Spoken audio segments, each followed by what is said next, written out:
Good morning. So today we're going to talk about exponential growth and decay.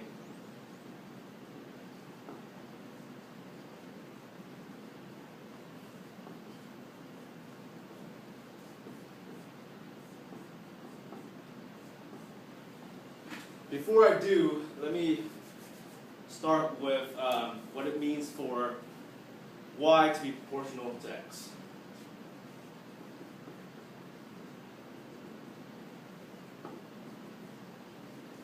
So when we say y is proportional to x, in math, what we mean is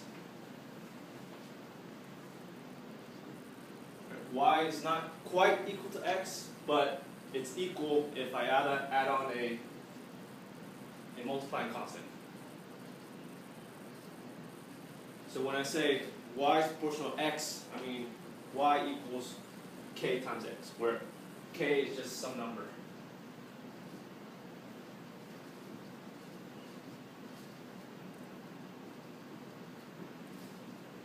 Okay? So when we say something is proportional to something else, we mean they're not quite equal, but they're equal if you add on a multiplying constant. Okay. Alright? Alright, so now, everyone should have a worksheet with a word problem relating to getting ants on your birthday. Alright? So, for the first question, this is question number 8. So read the question, or read the word problem. So a friend gave you an ant farm for a birthday present. Turns out that the ant population grows so that the rate of change in population is directly proportional to the population itself. So the key phrase here is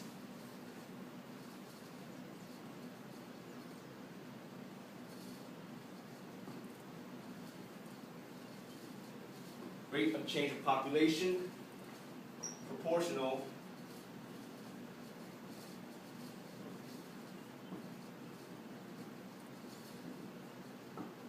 to population.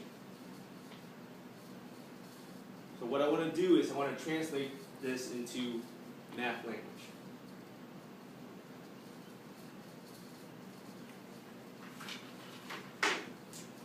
So rate of change of population in math speak, this is what? So rate of change involves a derivative. So rate of change of population is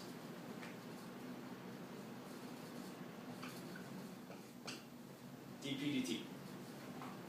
So the derivative of population. So I'm using p for population here. So dp dt is proportional to population.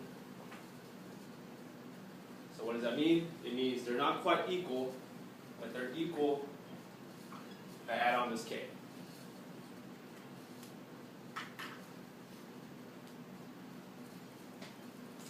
So that's number 8.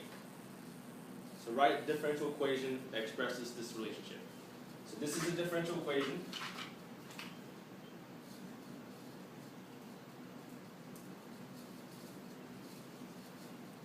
So differential equations are just equations that have a derivative in them. So we have an equation, an equal sign, and we have a derivative. So this is a differential equation.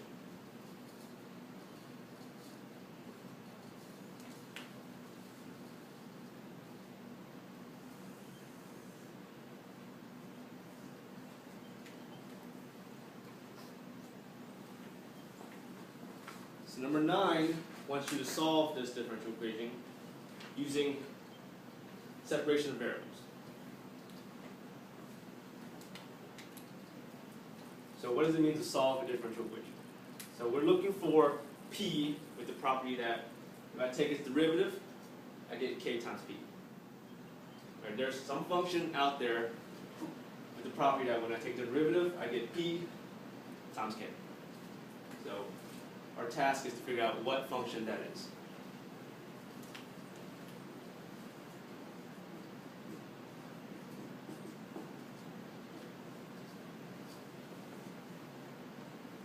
So how do we solve differential equations? So we're going to use a technique called separation of variables, and it's exactly what it sounds. So I have a p and I have a t, and I want to separate them. So I want to move all my p's to the left side and all my t's to the right side. So I'm going to divide both sides by p. Well, first let's multiply both sides by dt.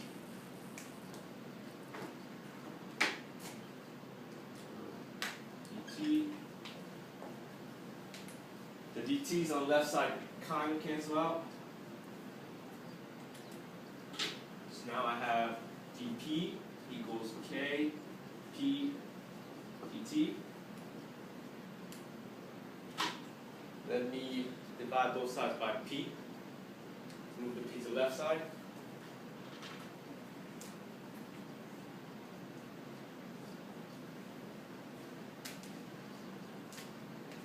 The p's cancel on the right.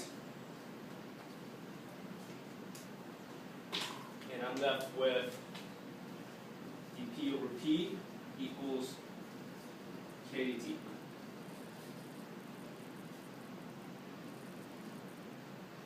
Right now my variables are separated.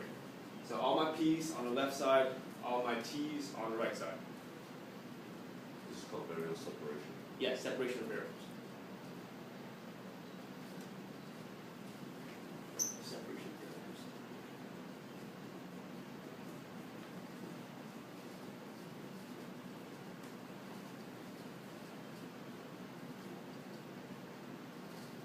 Now what we're going to do is we're going to integrate both sides.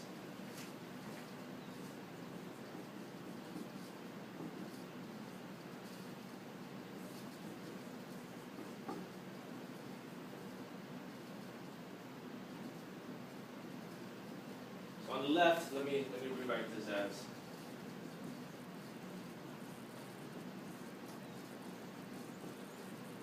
one over p dt.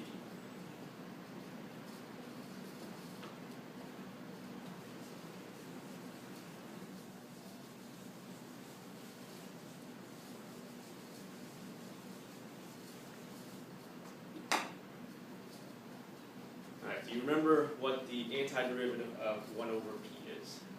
Or 1 over something?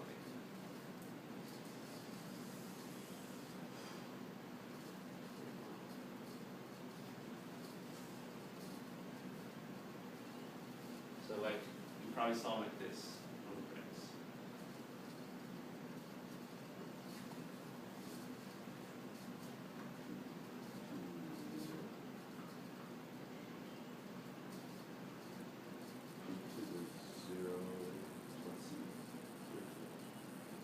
Close, close, close.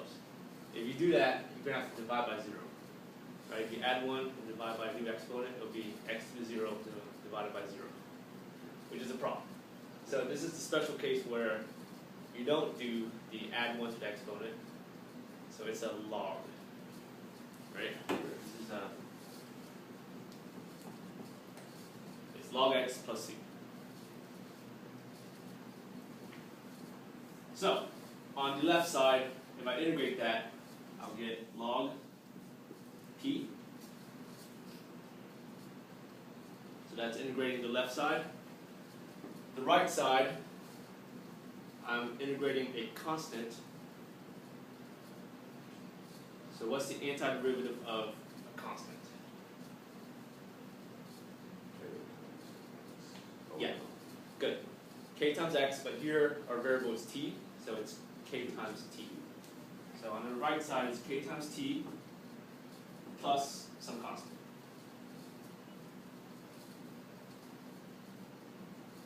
And let me call this constant. We'll call it d. You'll see why in a minute. Okay, so we're almost there. We almost have p. I just need to get rid of this log.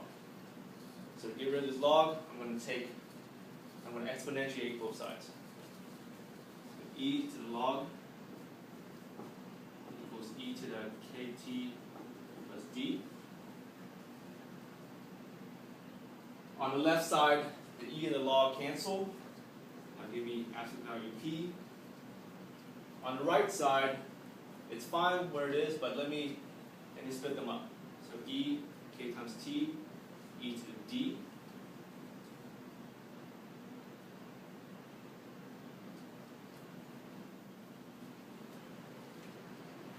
almost done. On the right side, this e to the d, right? D is a constant. E to the d is a constant, right? So let me, just so I don't have to write e to d all the time, let me just rename this c. Just rename it another letter. So on the right side now I have c e to the kt. On the left side I have absolute value p. And remember, in our problem, p is the population of ants, right? So p is always going to be positive. You can't have negative ants. So absolute value p is just p. So in most of the word problems you have, if you forget this absolute value, it's not a problem.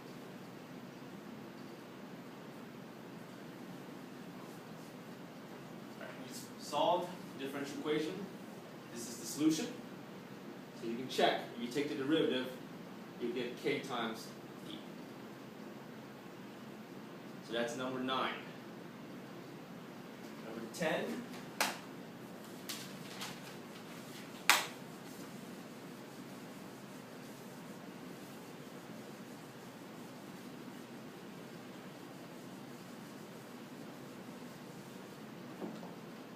So 8 and 9 are the calculus piece.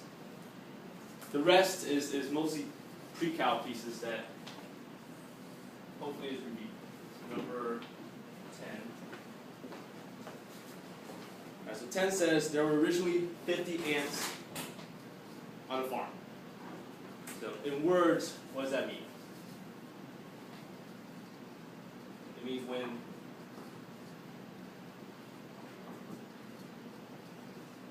originally at time equals 0, p was 50. So originally there were 50 ants on a farm. When t equals 0, p is 50. Plug that in. Plug it into the equation that you found in number 9. So p is 50. C e k times 0.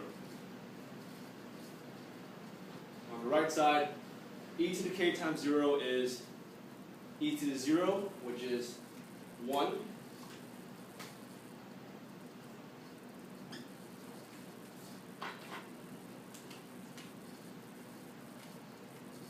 What we have is 50 equals c. That's one piece that I'm looking for. So I'm looking for c and I'm looking for k. The next piece of information they gave you is that 3 years later, there were 200 ants. What that says is when t equals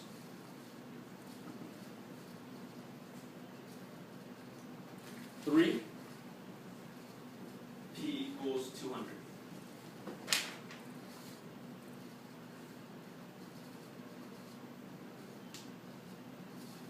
Plug that into the equation that you found. 200 equals c, we found already, was 50. E, k, I don't know yet. T is 3.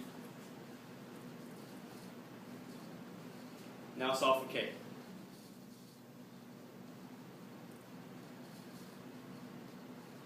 So first thing I would do is divide both sides by 50. So 200 divided by 50 is 4.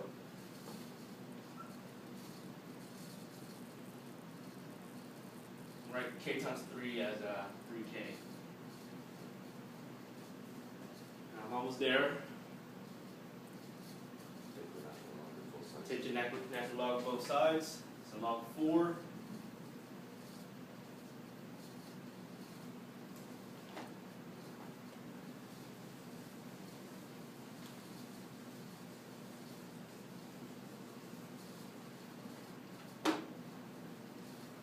On the left side I have log 4. What happens on the right side? ln of e to 3k. Right, just becomes 3k. finally divide by 3. So k is ln 4 over 3. I have my k, I have my c. Plug that back into the equation you found in part number 8. And you have 50 e to the ln 4 over 3 t.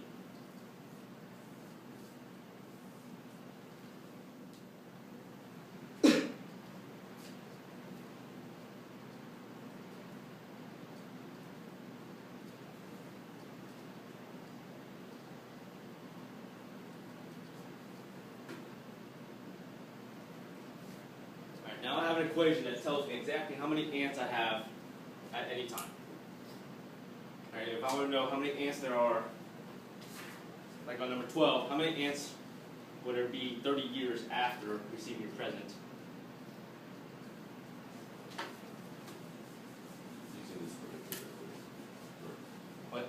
Using this particular equation. Yes, yeah, so using this particular equation that you found in number 10.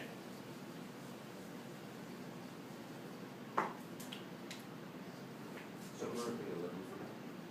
What? We're skipping 11 for now. We're skipping 11. Yeah, I'll come back to that. Okay. Because 12 is easy.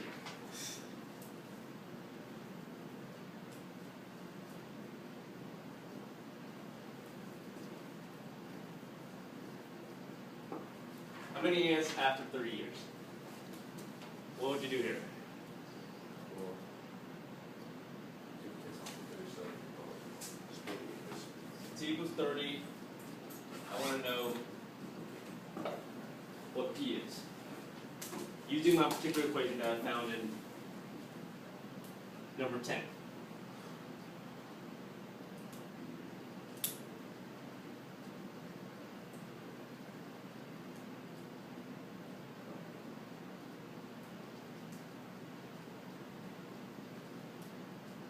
What you can do is just plug 30 into your equation.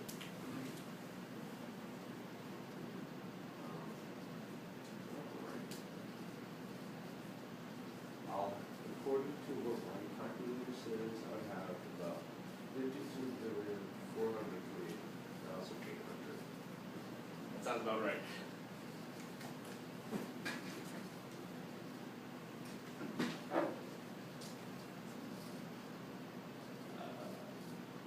Yes. Okay. So 5242880. So 52,428,800 ants after 30 years.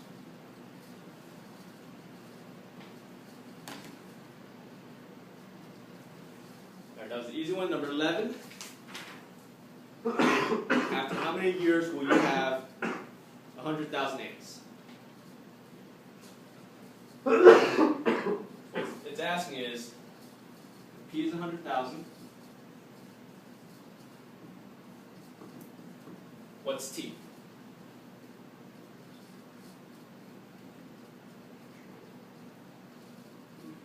Plug in this information and solve for T.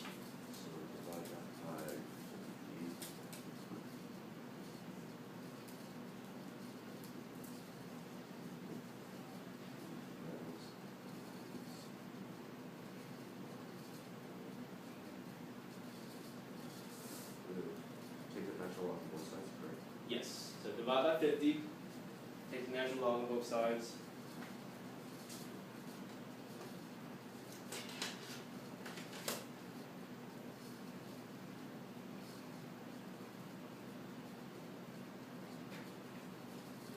Divide by 50. It's 2,000.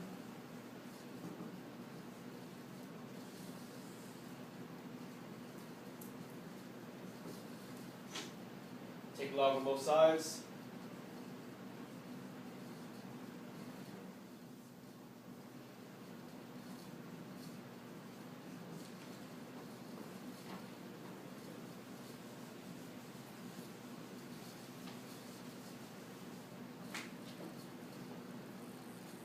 Left side is ln 2,000. Right side, we should get just ln over 4. ln 4 over 3t, right? Yeah.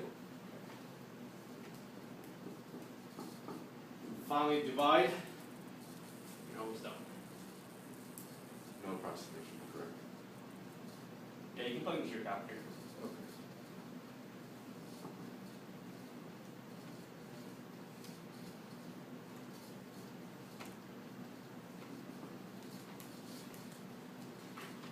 Here's the approximate answer.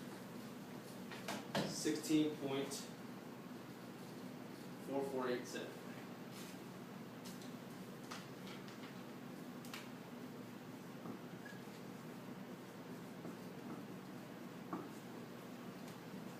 So roughly 16 and a half years. After 16 and a half years, you will have 100,000 ants in your farm. This is assuming that they're all alive. It's a long lifespan for an